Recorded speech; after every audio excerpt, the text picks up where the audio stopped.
இப்போ நாங்கள் எங்கே இருக்கோன்னா உச்சி பிள்ளையார் கோவில்.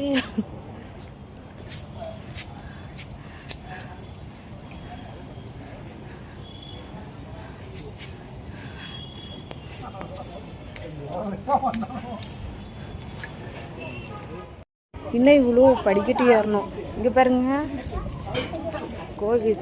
இங்கே இருந்து பார்த்தா உச்சி பிள்ளையார் கோவில இருந்து பார்த்தா ஸ்ரீரங்கம் வந்த பாருங்க. அங்கே தெரியுதா ஸ்ரீரங்கம், அந்த கோபுரம் அதாங்க ஸ்ரீரங்கம். பாருங்க என் பையனை எனக்கு கூட கால் வலி தாங்க முடியல.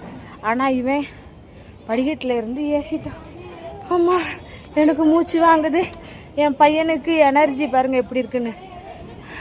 அவினேஷ் தெரியலாமா?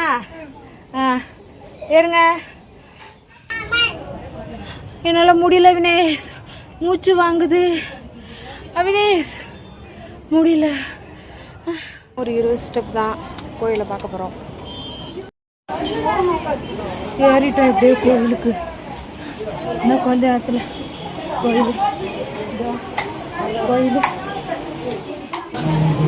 உச்சி பிள்ளையாரப்பா சாமியை பார்த்தாச்சு. உச்சி பிள்ளையாரப்பா ஒரு அடியாக கோயில் ஏறியாச்சு. ஐயர்கிட்டையும் துண்ணூறு வாங்கி பூசியாச்சு. எப்படியோ உச்சி பிள்ளையார் கோயிலை பார்த்தாச்சு. உச்சி பிள்ளையார் கோயிலை சுற்றி வரோம். அதோட கோயிலை இப்போ நானும் என் பையனும் சுற்றி வரேன். என் பையன் ட்ரெயின் ஓட்டுறது. டயர்டாக இருந்துச்சா? இல்லையா? அம்மாவுக்கு டயர்டாக இருக்குடா. அம்மா கொஞ்ச நேரம் உட்காந்துக்கிட்டா கீழே உட்காந்துமா. அவினேஷ் அவினேஷ் ஹாய் சொல்லு. கோயிலில் இருந்து பார்த்தோம்னா ஸ்ரீரங்கம் தெரியுது. அங்கே பாருங்க தெரியுதா ஸ்ரீரங்கம்? ஸ்ரீரங்கம் கோபுரம் பாருங்க எவ்வளோ அருமையாக இருக்குது பாருங்க. 7 கோபுரமும் தெரியுது பாருங்களா.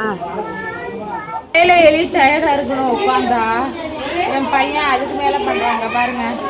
என் மேலே ஏறது டயர்டாக இவனுக்கு டயர்டாக இருக்காதும் போல. இப்போ பாருங்க அம்மா. உச்சி பிள்ளையார் கோயிலை பார்த்து சாமி கும்பிட்டு முடிச்சாச்சுங்க.